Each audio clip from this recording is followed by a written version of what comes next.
Hello and welcome back to the Metal Lounge. My name is Valis. I've hijacked the couch today and I'm joined by Forrest. So today we are going to be doing a live reaction of Ghost's new album, SKELETA. Very excited. They haven't released an album since 2022 with Umbra, which was incredible. So yeah, dead excited. So catch us for more.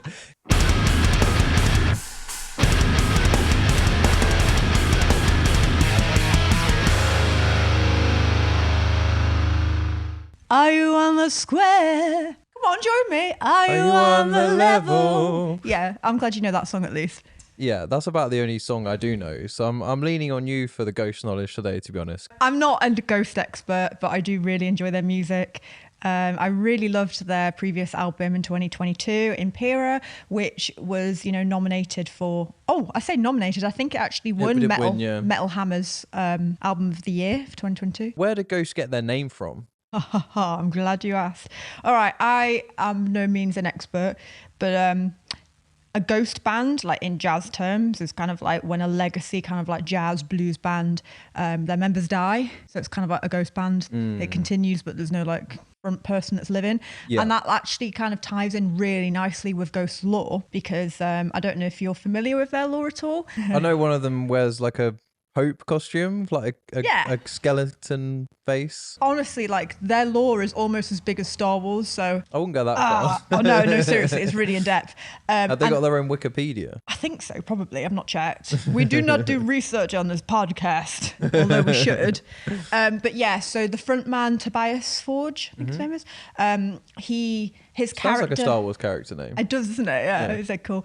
His character, he's a front man, is like a satanic pope. So it's like Papa Emeritus the first and the second and the third, and like throughout the journey of Ghost's career, like his character has kind of like died and been reborn. And don't quote me on that, he may not have died.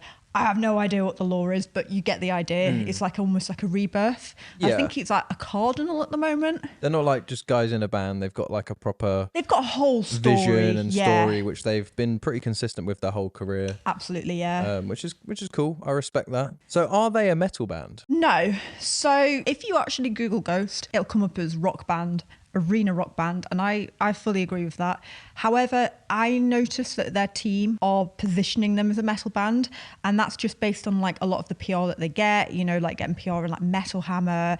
They also got they won a Grammy for best metal performance in 2016 with I think it was Seriche. I think it was that track. Yeah, something like that. Churcher. I think it's Seriche. I think that's how you pronounce it. So they definitely do sometimes have like metal elements, and they definitely have like a gothic kind of metal like overall aesthetic branding. But for me, they're very much an arena rock band with gothic elements, and I don't really care what genre they're in because they're just so unique and they're bloody awesome. I mean, if I was blind and I heard Ghost, metal is not the first genre I would think of. I think like audibly, one of their biggest songs, The Square Hammer. Not The Square Hammer, just Square Hammer. Yeah. That just sounds like a kind of like 80s retro like track. A bit rocky, a bit cheesy. Like metal for me, I like hear distorted guitars, like unclean vocals. It does seem a little bit like they're appropriating metal slightly. Like they're using the branding of like a metal band and like a black metal kind of aesthetic, and the music doesn't really add up. And it's a little bit like what Sleep Token are doing now, really. Yeah, it's interesting that you mentioned Sleep Token because 100% Sleep Token have been influenced by Ghost. Because Ghost is such like, I say they're a legacy band. They've not even been around for like 30 years yet. 2006, same kind of time as Bring Me. But it feels like Ghost has been around for much longer. Like I honestly thought they were like a 90s band, and I think they maybe sound like an 80s band just because they're kind of they've got a retro that sound. Yeah, I definitely think Sleep Token have been inspired by the fact that Ghost have this very like intricate lore, and they've like borrowed from that and made it their own, and it's very different. But at the same time, they're in the same category of, is this a metal band, yes or no? Yeah, that's what reminds me of the most, because Slipknot, who obviously a lot of people compare Sleep Token to, they're slightly different because Slipknot, the grotesque masks really marry up well with the music. Yeah. Whereas Sleep Token and Ghost, it's kind of like a contrast. It's like, yeah, we dress up in all these like Halloween style costumes, but actually the music isn't that scary. It's kind of tame. Halloween costumes? Yeah. Come on, their I costumes. mean, it's not Easter, it's not Christmas. No, but their costumes are like haute couture goth wear. That Yeah. that is not like a cheapo like I'm sure outfit people from have dressed up Smithies. as Sleep Token and Ghost for Halloween. Yeah, though. I'm talking about Ghost at the moment. Like their outfits. Have you seen them? The amount of like craftsmanship that's Great gone Halloween in. costume. Well, yeah, it'd be a great Halloween costume, but that's offensive calling it a Halloween Really? costume. I Yeah, don't it think is. so. There's so much more like work that's gone into that. It's not like you can just buy like one off the rack Well, at some Smithies. people put a lot of work into their Halloween costume, I have you know. I suppose that's true. I dressed up as Princess Peach one Halloween. I did did my see the whole photos. makeup and everything, wore a dress. I'm not putting this on the podcast, by the way. Oh, you but- should. You so should. Okay, so my question is, who's more of a metal band out of Sleep Token or Ghost? Sonically, just purely Yeah, sonically. yeah, sonically. If I'm a blind man. Oh, it's difficult because a Sleep Token, I would say their instrumentation is more metal. If you just take away the vocals, Sleep Token's instrumentation is like quite Modern metal with It's the quite modern distortion, metal. distorted tones, the time signatures. The drums are actually very aggressive. I'd say Yeah. they're the most aggressive and they have breakdowns. part. Yeah, they have breakdowns. But Ghost's music, if you take away the vocals again, it's like a mixture between kind of like OG, kind of like 80s style Spooky metal in some places. with gothic elements. There's a lot of like church bells. Oh, they also have like a saxophonist called Papa Nihilus. By the way, who's incredible. I don't really know Ghost that well, so apologies for being so ignorant. But I'm hoping to learn more about them today. So Yeah. they're going to be having our live reaction from a fairly seasoned Ghost fan. So You yeah, do. I think we've got a good contrast. So we've got someone that enjoys their music as a good demographic, Yeah. and then someone that isn't probably their best demographic, but I'm here with an open mind and get to know a bit more about them. So should we get into it? Yeah. All right. All right. So here we have the first track, Peacefield. Kind of give me like Motley Crue vibes, this chorus.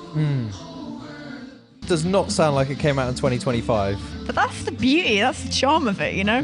Whenever I hear a Ghost song, it just elevates my mood. I can be like cooking, cleaning, just getting out of bed. It just makes me happy.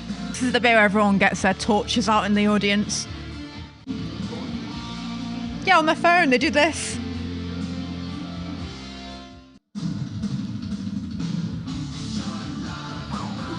That needs choreo. So what do you think of Peacefield? I think that's a really strong opener. Loved the choirs in just right in the opening. It's really beautiful. The Very harmonies. 4K, 8K choirs. Yeah, 8K choirs. Yeah, I love symphonic metal and I love rock operas as well. So far, this album is giving me like rock opera vibes, and I'm here for it. What I would have preferred is if they'd actually chopped that track in two, because it is quite long. It does sound like two different tracks, doesn't it? I think it's a vibe. It's definitely a vibe. It's just not my sort of vibe. Not your vibe. It's kind of charming, that 80s sound. It was a good intro track. I think it kind of welcomes you into their sound quite nicely. This is going a bit out of his comfort zone, but Yeah. for me, like I'm all here for this. I'll try and keep an open mind. Yeah. I found it interesting how you mentioned the intro first, and I agree. I think the intro stood out to me more than the rest of the song. It was a really like noteworthy intro that had me engaged with that choir and stuff. That's All fair right, so on to the next song. So the next song on the album is called Lachryma. That immediately reminds me of Lacrimosa by Evanescence, who is my favourite band, by the way. But also, that song Lacrimosa is based off Requiem de Lacrimosa by Mozart. Oh, it Sounds could like a be tasty Bach. pastry. Lacrimosa. I hope we get some Mozart influence. I do like a bit of Mozart. I'm going to be fuming if there's absolutely no Requiem. You We'll know that see. one? Lacrimosa. Yes. Oh, that is so evil, that riff. I can never. That That was sick. What? Can we just listen to that bit again? Yeah, That was yeah. beautiful. Like those vocals then, I loved it. The notes that he was singing.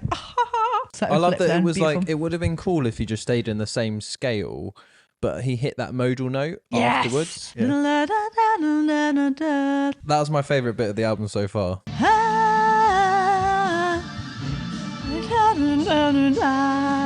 I don't know the words, we'll just yodel. Oh, I was not expecting it to end that abruptly. That's cool. So, Lachryma, what did you think? It was absolutely nothing like Mozart's version. I was going to say, yeah, it's no Mozart, but I did enjoy it more than the first track. It had a bit more of a chunkiness in that riff. I really loved that falsetto moment. That made it for me. That had star power. I mean, the whole song I love, to be fair.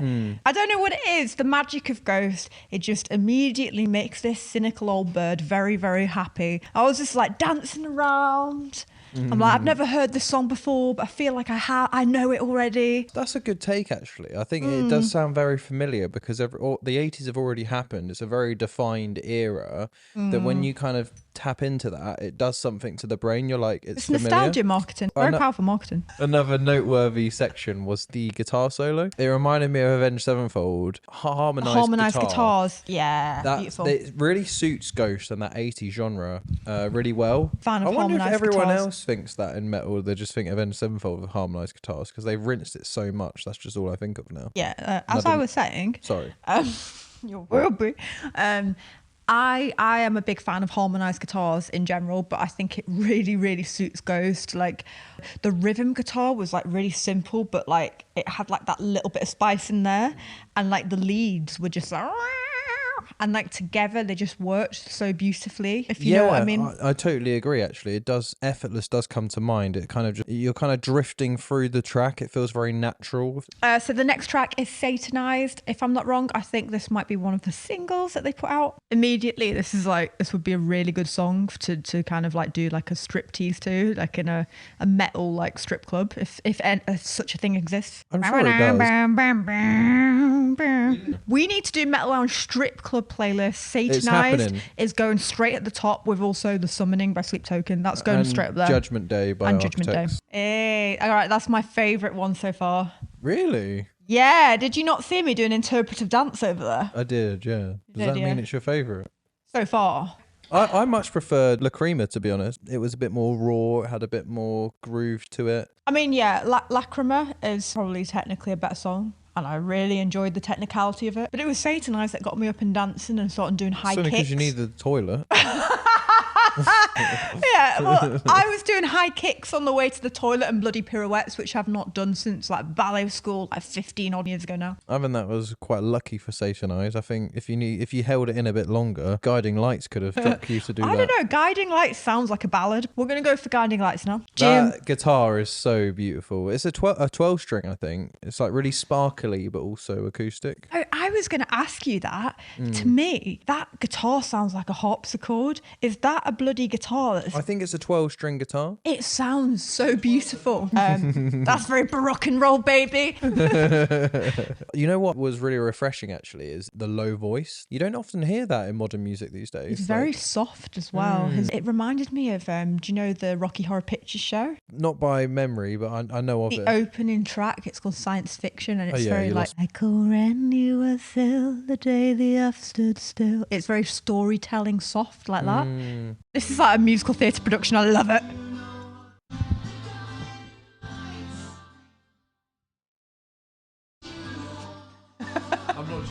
Jim Steinman, eat your heart out. Who's Jim Steinman? He does rock operas. You make pianos? That's Steinman. That's a Steinway. This whole album so far just feels like an epic rock opera. Yeah, as suspected, it was a ballad. I bloody knew it. I loved it. You called it. I loved it. I didn't really feel like it was more like a recorded release. I feel like I felt like I was in an arena watching them perform that. I think that they pull off that ballad style really well. Like a lot of bands try it and it maybe doesn't suit them. They're just doing it for the live show. I really loved the dun dun dun dun dun dun. I thought you might. Really beautiful guitar part, or I think it's 12 string part that kept coming back. That was my favorite part. But the rest of it, it was emotive, but it lost me in places. I think my attention span just isn't quite good enough for You Ghost. don't like a ballad. But I put my hands up and say I think they do it really well. Like I think they do it better than a lot of bands that try it. It suits that 80s style a bit. The best rock ballads just happen to be from the 80s, in my opinion. You've got, like Bonnie Tyler, Total Eclipse of the Heart, Bryan Adams. Everything I do. That one. Yeah, November Rain as well. Yeah. And do you know what makes the ballads for me is the guitar solo, and I think the guitar solo in this song, like, it made me feel something. That was like hearing it live, like the emotion he put in that bend. It was really raw. It was really nice. There's moments of star power on this album, even though it's not my cup of tea. I cannot deny that it has those moments. Guitar solos aren't trendy anymore. I feel that Ghost is making guitar solos trendy again. I mean, every song's got a solo on this album so far, and every time it's like beautifully placed. It's a bit cheesy, but it's like perfectly executed and it works. I wouldn't say they're making guitar solos cool again, because they're not really doing anything new. They've got the odd like weird modal note in there. Yeah, but so do bands in the 80s. They're playing into that nostalgia marketing, and they just know that they can milk the guitar solo, and the production is a lot higher. That's the only thing that's new, is the production is really smooth, really nice. Yeah, but they don't have like bloody choirs and stuff in the 80s and 80s, Yeah, like pop and rock ballad.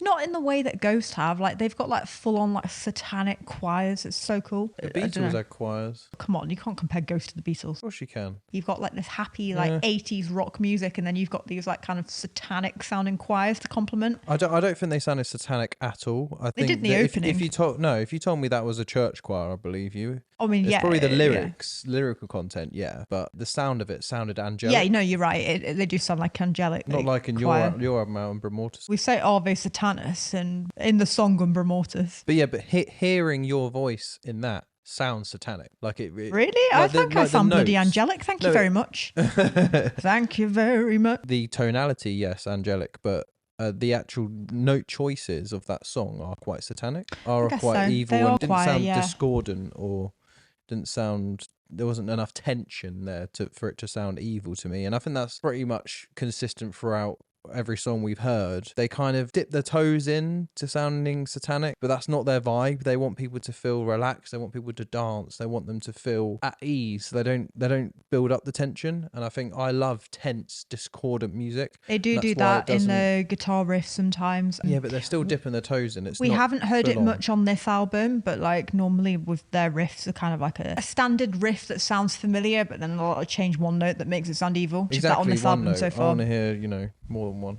Anyway, this next song, I'm probably going to butcher this. De Profundis Borealis. Let me see. I can speak Latin just about. Yeah, you actually were correct. De Profundis Borealis. Profundis. That really took me by surprise. That sounded wrong. I enjoyed it, but I was expecting it to like have like a nice chill piano section just for at least like 16 more bars, and then it just went straight in. I was like, whoa. I think I realised I enjoy hearing guitars I couldn't play personally. Whereas I hear this guitar, I was like, oh yeah, I could play that. I kind of know what they're doing. You being a riff snob right now. It's a riff gatekeeper. I think it's just very basic. Ghost are a live band. They're going to be performing this live as like this big bloody arena tour. They just want people to get out and enjoy themselves. And if you've got some like wacky riff that like only musicians can appreciate, they're just not going to achieve that, are they? I think they could put in a bit more technicality to some of those, especially when it's just the guitar and you're zoned in on the guitar. I want to hear some interesting stuff going on, and it's just a bit like, sounds like he's just practicing. I love how the drums are there because it sounds like the audience are like clapping along to them performing. Yeah, no, what it is that he's hitting the hi-hat at the same time as the snare. It does sound like a crowd's like cheering them on, like clapping along. I love those Gregorian monk kind of chants at the end. They were beautiful. I wasn't expecting that. Yeah, I do think that was my least favourite song on the album so far. I thought it was a little bit of a filler track. The only standout moment was the guitar, the call and response between the vocals and the guitar. Oh, you loved that little riff, didn't you? Do do do do do do do. Yeah, they're simple and effective. I think the tempo of the song, how little actually happened throughout 4.5 minutes. It just, it had me a little bit bored. We're halfway through the album now. What were your thoughts on it so far? Yeah, I mean, that was 4.5 minutes and I can't remember what went on really. I just remember like the Gregorian chant at the end. There's some like lovely like guitar moments. I remember like Tobias's vocals sounded beautiful, but they always do. I would have liked to have heard more vocals forward in the mix, because I do feel like his voice got washed away by the lead guitar a bit. I kind of felt like his vocals were fighting for the same frequency of the leads. I can see why this song got pushed to the middle of the album. Yeah, in the context of the album, this song does serve a purpose, but it wasn't my favourite. Track number 6 now, Cenotaph. We're both gonna say the same thing. The top line notes notes. Oh yeah, they were all over the place then. You know, you saying basically like the guitars are quite simple and basic. Well, I feel the reason for that is they're leaving space for Tobias's vocal lines to In this go song, on a for more like sure. artistic journey. Yeah. I love it when I hear vocals that are unexpected. So that was Cenotaph. What do you think of that? I feel like it was a bit of a filler track. Like it didn't have any like standout moments for me. I got a bit of like Aerosmith vibes. Kind of give me a bit of like T-Rex vibes. Do you remember T-Rex? Yeah, I do actually, yeah. More like kind of rhythmically rather than like notation wise. The vocals were much louder and more to the front. Were they to your liking? I thought he sounded great in that track. And the one thing I love, not just about this song, but the whole album and pretty much the entire Ghost discography, is the harmonies. The harmonies are very like clear and right at the front of the mix with the main vocals, and I love that. It kind of gives almost like a gospel choir effect. I will still say, compared to the first 4 tracks we heard, it was a bit of a filler track. Yeah. And filler track is quite derogative. It is derogative. Basically, still- you mean it's not going to be a single. It's not the best song on the album. Yeah, I will say Cenotaph wasn't my least favourite song. Probably my second least favourite. I think it had some more hooks than the song previous. Anyway, let's get on to the next song. So do you want to pronounce this for me? Because you're the expert in Latin. Not an expert in Latin, but here we go. Missilia Amori. I want to know what tempo this is. It's so slow. It's like staggeringly slow. Yeah, but you know someone's about to be hurt to this. No way. I feel like someone's about to be cuddled. Silence is violence. We don't know where this is going. It might pick up. Just press play. I'm not being funny. If I heard that at a gig, that intro, I would assume something fucking awful's about to happen to us all. Bad It's take. tense. No, seriously. Silence is violence. Like some of the best. It's not silence though. It's Some of- just I know this isn't- staggeringly slow. I know tempo. this isn't a breakdown, but like some of the heaviest breakdowns for me personally are where they're completely stripped back. Oh, yeah, and you can breakdowns. hear like a pin drop, and you know something awful's about to happen. But I feel that with this intro as well. Really? Yeah, I just feel bored. you're so rude. Oh my god. It's like, oh my God, I feel like I'm growing grey hairs just like with this 50 BPM tempo. It's like granddad core. Right, stop pausing it. I'm trying to listen. See, those are double time drums there. They sound so fucking slow. It's blown my mind how slow this is. Well, it's not all about the drums, believe it or not. Like the thing that stood out for me then is those. It's a tempo I'm talking Excuse me, I haven't finished. It's not all about the tempo. It's about those beautiful vocal harmonies there. Their moment to shine. Yeah, I agree. It was nice vocal harmonies. I realise why this track is so slow, because the main demographic for Ghost are people in their 30s. If this was a live set, we'd be fucking knackered by now and we'd need just to chill out for a moment. That's why this song is here. Maybe. It's literally a You know chill what? out It's song for us. It's growing on me. It's for good. Sure. It's so slow. It's actually like pricking my ears up a bit. I'm like, oh my God, like I don't think I've ever heard a song this slow before. Genuinely. Are you going to find out the BPM? Yeah. Between our eyes. Oh, that was nice. I feel like they're overusing those modal harmonies now. Yeah, like, but I love it when they come in. It's so nice. I'm gonna hunt you down. a lyric I've heard 1,000 times. No, not the lyric, babe. The slide. I think that's the most technical solo we've heard all album. Apart from the fact you thought it was incredibly slow, what else did you feel? It's like 99 BPM. It was like ridiculously slow. We've just been tapping it out, trying to figure it out. Yeah, We I might got be about off 103. You got 99, but I got 97. 97. Yeah, you got 103. So we'll split the difference, say it's about 99. Yeah, it was almost unbearably slow. I like that it made me feel something. I really hated the lyrics. Love rockets and Is that what it was? hunt you down, and I actually dislike that song. I mean, I could tell because you were just completely fascinated over the fact that it was slow. I couldn't believe how slow it was. You've mentioned that about 10 No, times. but I thought that might be a positive, but it was actually a negative. I think it's probably the worst track on the album So far. you hated it as well. I don't hate it. I think it's the worst track on the album. There definitely are some pros, like the vocals, the vocal harmonies. You can tell that it has been written by a vocalist. Yeah, Take it that. was written by Tobias. Take that however you want, but it sounds like it was written by a vocalist. The vocals have star power, nothing else does. So you don't think the vocals should always have all the star power? I I'll don't- hold you to that when we write our music. Next track, Marks of the Evil One. 3 tracks from the end now. I love it already. I love the guitar tone, actually. It's a really nice guitar tone. It's cool, isn't it? See, this is why people don't like guitar solos anymore, because some bands just take the piss and it's like, oh, another guitar solo. Like, I'm so sick of hearing Ghost guitar solos now. Yeah, but that's their thing. They have a guitar solo in every song because they are a stylized 80s rock band. Yeah, but what I'm saying is it doesn't matter what your style is. Like, guitar solos get old after a while. I mean, fair enough. Do you not agree? And haven't you got a bit of guitar solo fatigue at this point? Maybe a bit, yeah. Like, I don't think it's necessary in this song. No. Oh my god, they've got a fade out. I haven't heard a fade out since like the 90s. That's proper 80s. All right, what do you think?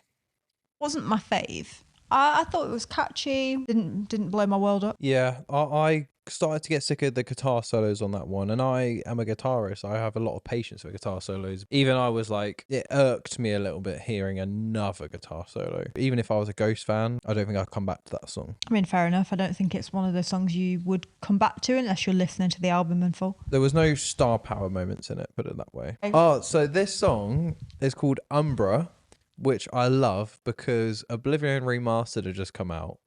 And if you know Oblivion, you already know this. Umbra is the best armor you can get in the whole game, pretty much. I've got my own Umbra story. My album, Machima Spurn, is called Umbra Mortis, which means shadow of death. Umbra in Latin means shadow. And also... I never knew that. That's such a cool bit of lore. That's why the Pokemon Umbreon is called Umbrian. Shadow Pokemon. That's what Umbrian means. Shadow. Shadow Eevee. And it makes sense in Oblivion because the armor's like an ebony armor, which is like a dark metal, like Umbreon actually. It looks like Umbreon. So I'm expecting this song to sound dead shady. This is the one I'm most excited to hear actually. Got to sound evil, otherwise I'll be very disappointed. Umbra, I love Umbreon, I love you, I love Umbra Mortis. I don't think that transition worked. No, that guitar tone is not good as well. It's like retro, but in a bad way. It sounds like an old guitar tone that isn't like a classic one. All right, well, I wouldn't know anything about that, but I did find it quite jarring that it went from that kind of like Stranger Things kind of style opening. It didn't transition into very the well. Da, da, da, da, da, da. I was just Yeah, like, the rhythm and the tone didn't match up. I will say I really did like that intro though. I loved that intro. And then when the choirs kicked in with the synth, I was just like, hell yeah. They do that sound so well. It sounded really familiar in a way. All right, 9 out of 10 for having cowbell. I told you, like, I knew my shit. Umbra means shadow, and like one of the first lyrics out of his mouth was something about the shadows. Them arpeggios, boy. That was quite a journey, that song. Do you know the thing I love most about it? That kind of like call and response section with like the keyboardist and the lead guitarist. That's really cool. It was really cool. Like I asked you at one point, I was like, is that keytar or guitar solo? I can't tell. And then I realised they were just having like a kind of playing like tennis with each other. Guitar battle. But I thought it was great. How about you? Yeah, I like that song. It had a lot of memorable moments. It was a journey. Yeah, it had ups and downs. It wasn't like it wasn't all up for me. Well, it's like any good journey. I guess so, yeah. I thought the hook was really strong in this particular album. I do think the hooks actually let it down the most because it's so like they don't give enough room to the vocals to shine sometimes, and the vocals don't want to shine. They kind of want to blend into the background. That's how they're written. Whereas I am much more into pop, and like I really love a strong pop world-class chorus. I haven't heard that many times in this. You do actually make a good point. That's not Ghost in general, but now you've mentioned it, like there hasn't been like a particular strong chorus in this album. I think the previous album, Impera, was much stronger. Like my favourite Ghost song ever is called Call Me Little Sunshine. That's from Impera. Sing it to my cat Frodo quite a lot. Oh, very cute. Like one of the most popular Ghost songs, Square Hammer. You know that chorus. Oh yeah, because that's a bloody iconic world-class chorus.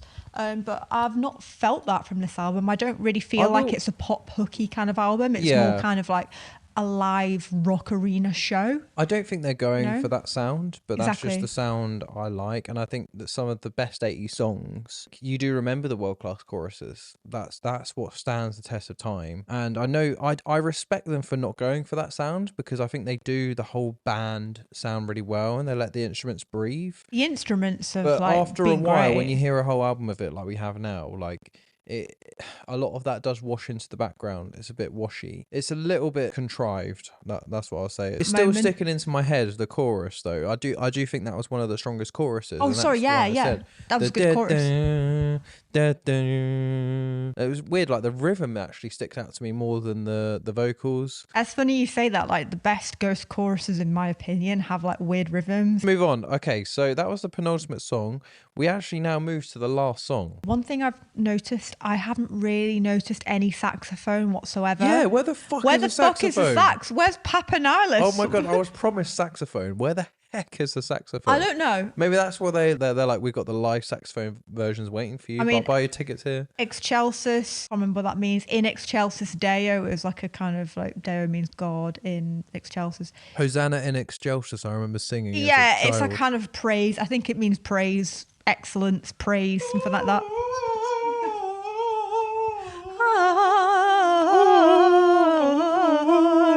Hosanna in Excelsis. That's Ding Dong Merrily on High, the fucking Christmas song. Anyway. Sorry about that. The last track of the album is called Excelsis. I hope to God there is saxophone in this. I've been waiting to hear that sax all day. We've been edged by the saxophonist. We've been edged by the sax. Maybe he's already made an appearance, but we obviously didn't notice it. So he wasn't loud enough. He wasn't yeah, okay. hitting the pipes. Here's to sax. Quite 90s. This would be good as sync, like on a horror film or something, like Midsummer. No. Just that bit. You're so bored of guitar solos. I don't know if that should have been a 6-minute long song, but I loved it anyway. What an epic outro to their album. You know what? That had star power. I cannot deny it. I do think there was a lot of love and care put into that song, and I've got to appreciate that. But where was the rasp? That whole album, like, there was no rasp. But that song where he was like, you will too. He did not sound like that. It was terrible. I'm not a vocal. I love that part. It was like really dreamy. It was beautiful. I feel like they got a little bit carried away though, because I heard it so many times it kind of took the magic out of it. Whereas if they just made it like a normal, 4-minute song, I would have probably been like, oh, I want to hear that again. But I was like, I've already heard it so many times. Yeah, I get that. Tobias, as usual, sounds amazing. The anonymous ghouls sound amazing. So what did you think of the album? What's your summary? It sounds like an epic rock opera all the way through, a 46-minute rock opera. I felt like I was missing the sax. I don't know if it was there or not. I didn't notice it. But yeah, I think they were ill at the time. Like, I don't know. They just didn't show up. I don't know. Like, I didn't hear one sax. Maybe Papa Nihilus is dead in their lore. I don't fucking know. He could be, for all I know. Is that his name, Nihilus? I wasn't sure if it was Papa Nile. I think it might be actually, but it's close enough. Close enough. You're thinking of Darth Nihilus right there. I'm gonna get Darth Nihilus out. This is gonna be a nightmare for you to edit. Where the fuck was this guy? Where was Papa Nihilus? I didn't see any saxophone. I mean, you didn't hear. You didn't. I didn't hear. I didn't see. I didn't smell. All right, I didn't taste any saxophone out. All right, you can put your doll down now. It's a figurine.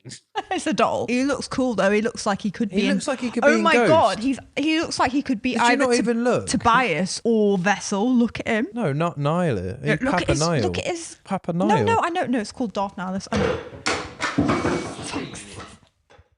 Right, there's nothing in them. Thank God we're alcoholics. So I really liked the album. I thought it was a great album. It was like an epic journey throughout. However, I don't feel that it was as good as their previous album, Impera. This is the first time for me listening to this album. I feel like I might need to listen to it a few more times. Impera for me, that was such like an iconic album. You've got songs like Call Me Little Sunshine, Hunter's Moon. I didn't really feel like we got any songs that were like as amazing as that on this album. But I do generally love the vibe of it, and I feel like they did a really great job. How do you feel? Yeah, you know what? It's the first Ghost album I've ever heard front to back. Yeah, with an open mind, I did enjoy it. What I will say is the first half of the album for me was a lot more engaging than the second half. The kind of novelty guitar solos, the epic like tempo changes, the lack of world-class choruses, the lack of hooks in the middle to second half disappointed me a little bit, because the first half was so strong. I didn't feel like they kept up the momentum. There wasn't as much love and care until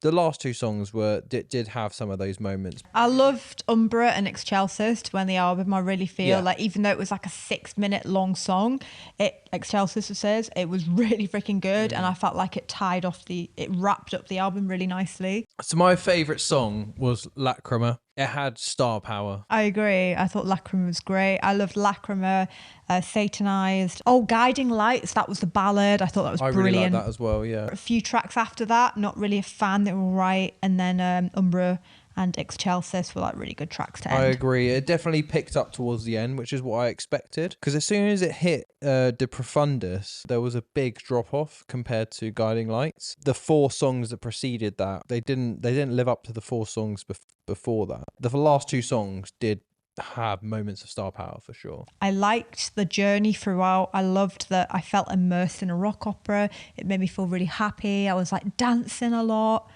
It was happy with like the perfect amount of like evil soundingness. There were some good choruses, some good hooks, but nothing that I can remember as such. I'm not sure if this album has replayability yet or not. I'd have to like listen to it a few times before saying that. But one thing I did really like is how it made me feel when I was listening to it. And I think the musicianship from every band member is like incredible. They all are so talented at what they do. Yeah, I think you touched on some really good points there. I think that even though I know that I'm not an avid listener, I've only heard a few singles here and there, I enjoyed it more than I thought, though, to be honest. I thought I was not going to like it at all. But with an open mind, I really liked how nostalgic and dreamy certain sections were. I wish they lent on that a bit more. I also wish there was a little bit more hookiness with the vocals. Like I feel like they're trying too much to be a band where everyone gets their say. It's like sometimes you do need to prioritize the vocals and give that hook that the people want. That it's not just the hook with the vocals, actually. Like I felt sometimes the vocals got lost within like the mix.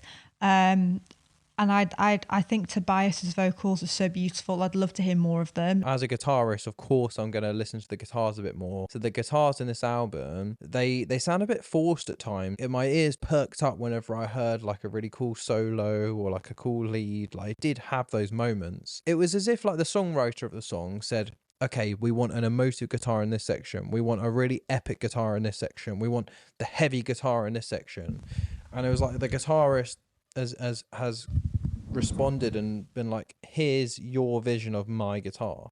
It wasn't like, I've got a really good riff, work this in because this has got star power. I could definitely hear the guitarist isn't the main songwriter, and that's fine. I mean, I think most of the musicians are session musicians. Like, don't quote me on that because none of them are actually credited. They're all like anonymous. It'd be like kind of anonymous Ghoul 1, Ghoul, Wind and Fire and Earth.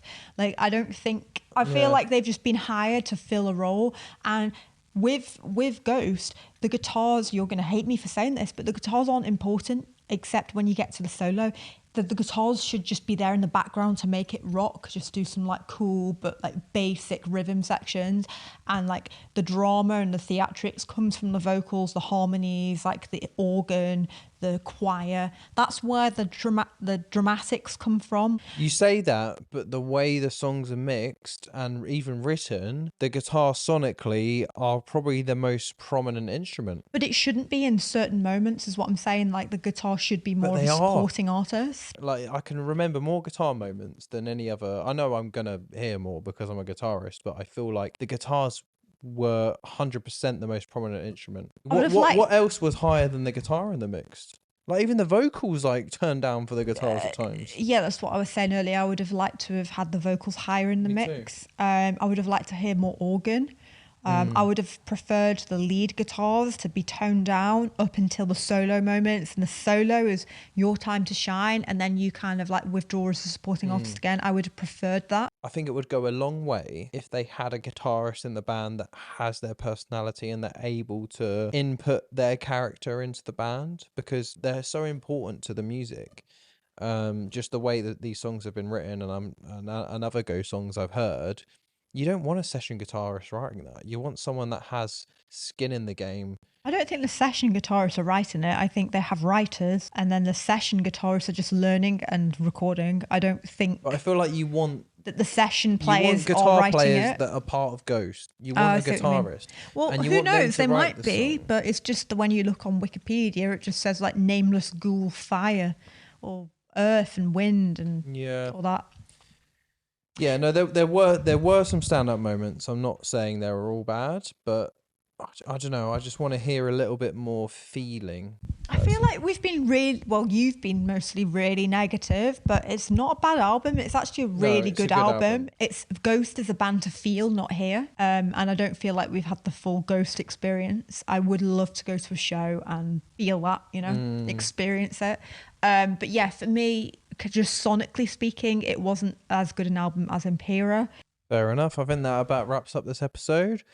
Thanks for watching to the end. If you like this video, give it a like. Think about subscribing for more content like this. We've been the Metal Lounge, and we'll catch you in the next one. Bye.